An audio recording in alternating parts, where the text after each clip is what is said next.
Okay बेटा, चलिए start करते हैं।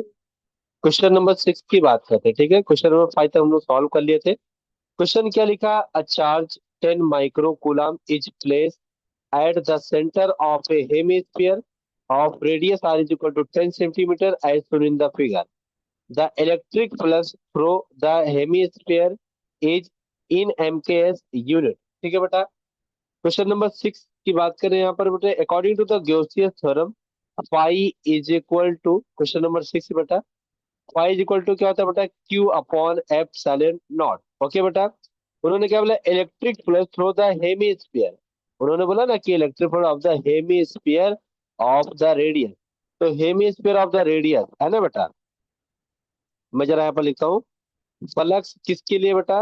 हेमी स्फीयर, हेमिस्फीयर के लिए। हाँ, तो हेमिस्फीयर के लिए फार्मूला बनेगा Q upon two F silent not. अभी जस्ट आपको पढ़ाया बेटा, ठीक है। ओके। तो Q upon two F silent not, charge का वैल्यू क्या बने बेटा? 10 माइक्रो कूलम। तो 10 का मतलब 10 इंटू, और 1 माइक्रो होता है 10 के पावर माइनस 6।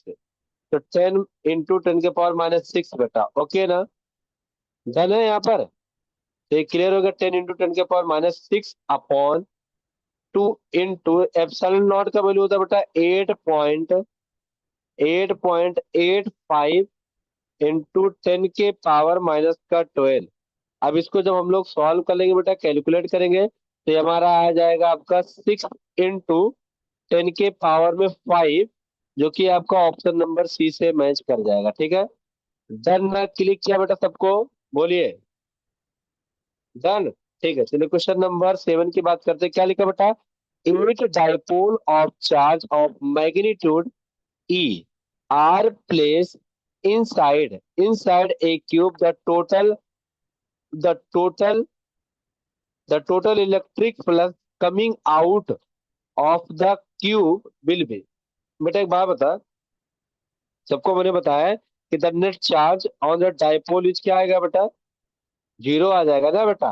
क्यों? क्योंकि यहाँ पर क्या लिखा, यहाँ पर क्या लिखा है कि the total electric flux coming out of the cube, तो क्या आएगा बेटा? वो जीरो होगा। अभी जस्ट मैंने आपको पढ़ाया भी था। तो यहाँ पर जो फ्लक्स आएगा वो भी क्या आएगा बेटा? यहाँ पर जीरो ही हो जाएगा। डन ना? क्लिक किया सबको? चलिए ये वाला मैं रब कर देता हूँ, ठीक है। ओके। तो मैं उम्मीद करता हूँ कि यहाँ तक भी आप लोगों को बहुत अच्छे से समझ में आ गया होगा। ओके। क्वेश्चन नंबर 8 और 9 सॉल्व करेंगे हम लोग। क्वेश्चन नंबर 8 और 9 की बात करते हैं बेटा। हाँ? ये क्या लिखा है? A point charge cube place at the centre of a cube of side L, the electric flux emerging from the cube। तो electric flux phi is equal to Q upon epsilon naught. ये formula हो जाएगा आपका। समझ में आया बेटा? Okay.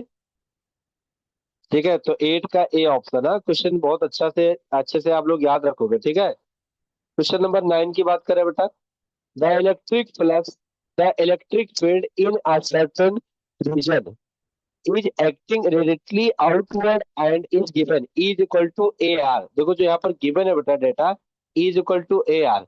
A charge contain in a sphere of radius, देखो sphere of radius A given है, ठीक है बेटा। फिर क्या लिखा है? Centre at the virgin of the field will given by। ठीक है बेटा। तो चलिए इस पॉइंट पे हम लोग ध्यान रखेंगे बेटा। वी नो दैट, आपको फार्मूला मालूम है कि फाइव इक्वल टू क्या होता था? देखो मैंने पढ़ा था, फाइव इक्वल टू होता हमारा Q upon F silent not. Okay बेटा। क्वेश्चन नंबर 9 की बात कर रहे हैं। या ई वेक्टर और डॉट में ए वेक्टर, तो ई इंटू ए। डन ना बेटा? बोलिए यहाँ तक क्लियर है सबको? ठीक है।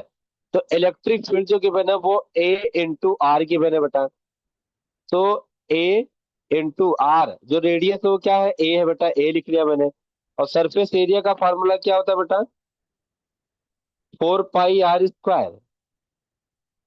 क्या होता है बेटा? 4 पाई आर स्क्वायर। एक मिनट बेटा, स्क्वायर ऑफ रेडियस जो कि बना है, एक सेकंड ना, जस्ट, हाँ, 10 सेकंड बेटा। हाँ?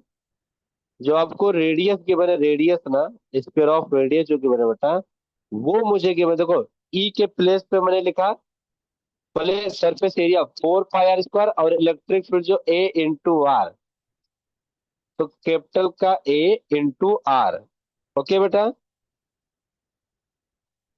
तो इसको लिख लिया मैंने E into 4 pi r square. तो 4 पाई ए स्क्वायर, डन बेटा, is equal to Q upon epsilon naught. ठीक है बेटा, तो ये हो जाएगा 4 pi a cube, 4 pi epsilon naught बेटा, 4 पाई एप्सिलॉन नॉट, सॉरी हाँ, 4 पाई एप्सिलॉन नॉट। ठीक है, एनी डाउट किसी स्टूडेंट को कैसे आया 4 पाई एप्सिलॉन नॉट?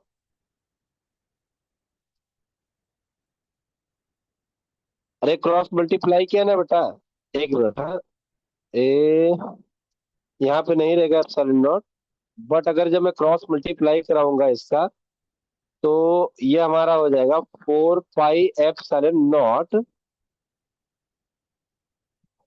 देखो 4 पाई एप्सिलॉन नॉट, ये इधर क्रॉस मल्टीप्लाई कर दिया, इंटू ए क्यूब बेटा, हाँ इंटू ए क्यूब, हाँ क्योंकि ए स्क्वायर इंटू तो a cube is equal to q, हाँ।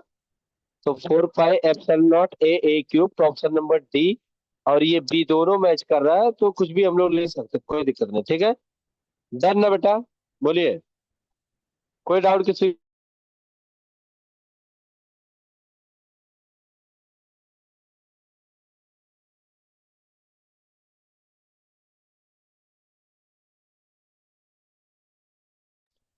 ओके बेटा, क्लियर हो गया सबको, डन ना?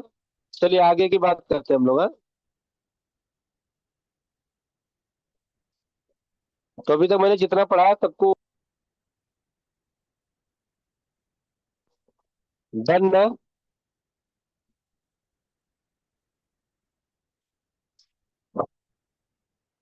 Yes sir.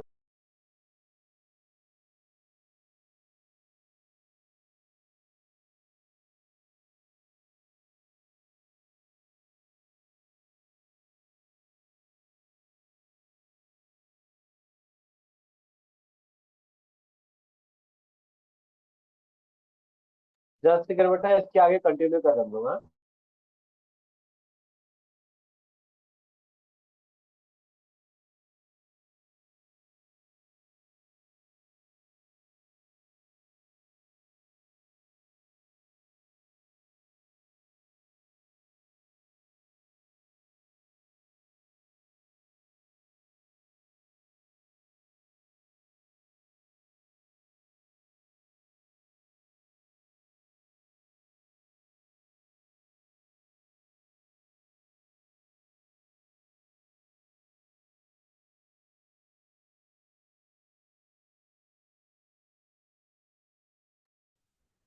चलिए देखिए, स्टार्ट करते हैं बेटा। क्वेश्चन नंबर यहाँ पर हम लोग सॉल्व करेंगे बेटा, क्वेश्चन नंबर 14 की बात करें हम लोग, हाँ? ठीक है, क्वेश्चन नंबर 14 क्या बोल रहा है कि Q1 Q2 Q3 Q4 are point charge located at point as shown in the figure, जैसे कि आपको डायग्राम में दिख रहा है। ठीक है, okay. S is the spherical Gaussian surface of radius capital R, which of the following is true according to the pi is equal to Q upon epsilon naught. तो होता है, एक बार एक चीज ये क्लियर है बेटा, क्यों phi is equal to Q upon epsilon naught होता है, ये क्लियर है बेटा।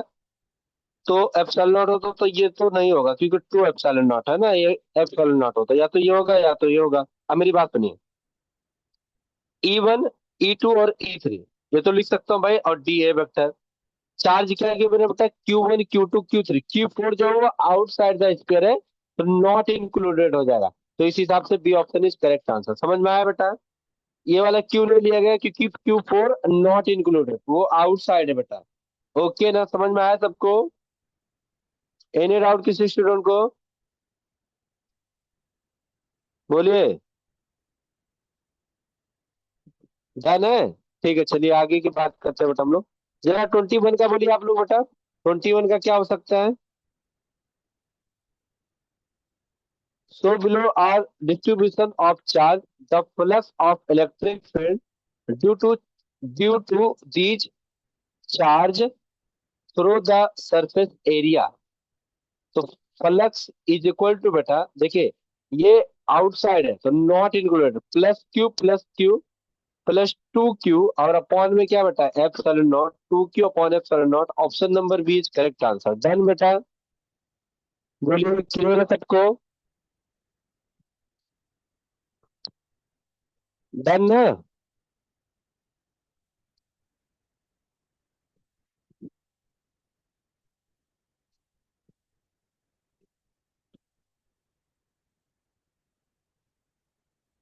चलिए आगे की बात करते हैं हम लोग यहाँ पे। क्वेश्चन नंबर 22 की बात करते हैं। 22 की इंपॉर्टेंट क्वेश्चन है, आईआईटी में भी क्वेश्चन पूछा गया था।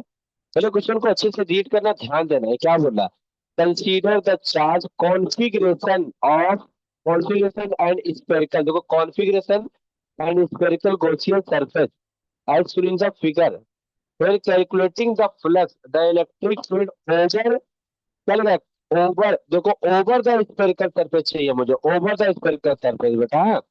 The electric field the electric field will be due to, okay बेटा। तो Q2 पे होगा, या ओनली द पॉजिटिव चार्ज पे होगा, या ऑल द चार्ज पे होगा, या Q1 प्लस Q पे होगा? बोलिए इलेक्ट्रिक फील्ड कहाँ रहेगा बेटा? इलेक्ट्रिक फील्ड कहाँ रहेगा, ओनली द पॉजिटिव चार्ज पे होगा, या ऑल द चार्ज भी प्लस क्यू माइनस क्यू पे होगा, किस पे रहेगा बेटा, बोलिए जरा। भाई सिंपल सा क्वेश्चन है, कुछ करना नहीं है इसमें, हाँ। तो बेटा उन्होंने क्या बोला आपसे, electric field will be due to, तो क्या होगा बेटा इसका, ऑल द चार्ज होगा। क्या होगा बेटा, ऑल द चार्ज। क्यों होगा? क्योंकि the electric field due to all the charge present inside और आउटसाइड, ठीक है, द गिवन सरफेस, हाँ।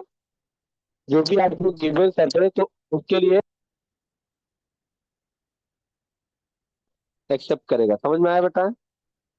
डन ना, क्लिक किया सबको? ये क्वेश्चन आपको रिपीट हो सकता है, क्वेश्चन पूछा जा सकता है बेटा, ओके। कोई डाउट किसी स्टूडेंट को?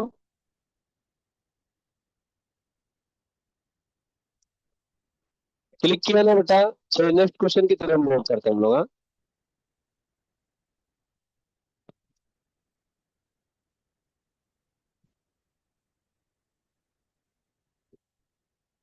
ठीक है।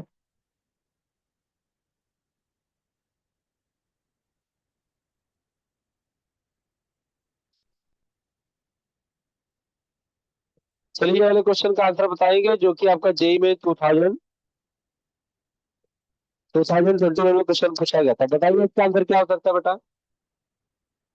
बिल्कुल नॉर्मल क्वेश्चन है, थोड़ा सा माइंड लगाना है, ठीक है। बोलिए कौन सा ऑप्शन करेक्ट है?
बोलिए बेटा इसका आंसर क्या आ सकता है, कोई बता सकता है?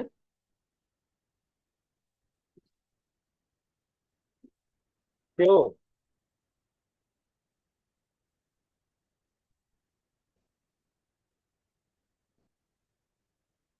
कोई भी स्टूडेंट इसका आंसर बता सकता है, बिल्कुल नॉर्मल क्वेश्चन है, आप बता सकते हो बेटा। ज्यादा डिफिकल्ट टाइप क्वेश्चन नहीं है ये। कर सकते हो आप अच्छे से।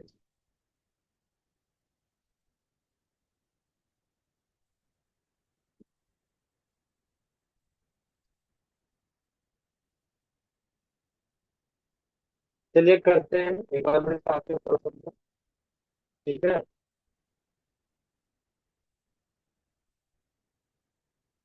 देखिए यहाँ पर पहले चार्ज की कैलकुलेटिंग करते हैं बेटा, यहाँ पर चार्ज क्या क्या है, हाँ? क्या लिखा है यहाँ पर? प्लस का 5Q चार्ज है बेटा। तो देखो ये प्लस का 5Q है, ये प्लस, ये प्लस का Q है बेटा, ये माइनस का 2Q है, हाँ। बार वाला नॉट इंक्लूडेड। 5 प्लस का ये 1, कितना हो जाएगा बेटा? 6, 6 - 2, 4, 4Q/ε। सिंपल सा क्वेश्चन था भाई जे में, तो अभी जस्ट क्वेश्चन में सॉल्व करवाया आपने क्वेश्चन। क्यों? डन ना? चलिए, तो ठीक है, आज के लिए इतना ही। इसके आगे नेक्स्ट सेशन में हम लोग कंटिन्यू करेंगे बेटा, ठीक है। ओके, तो मैं उम्मीद करता हूँ सबको समझ में अच्छे से आ गया होगा, ठीक है।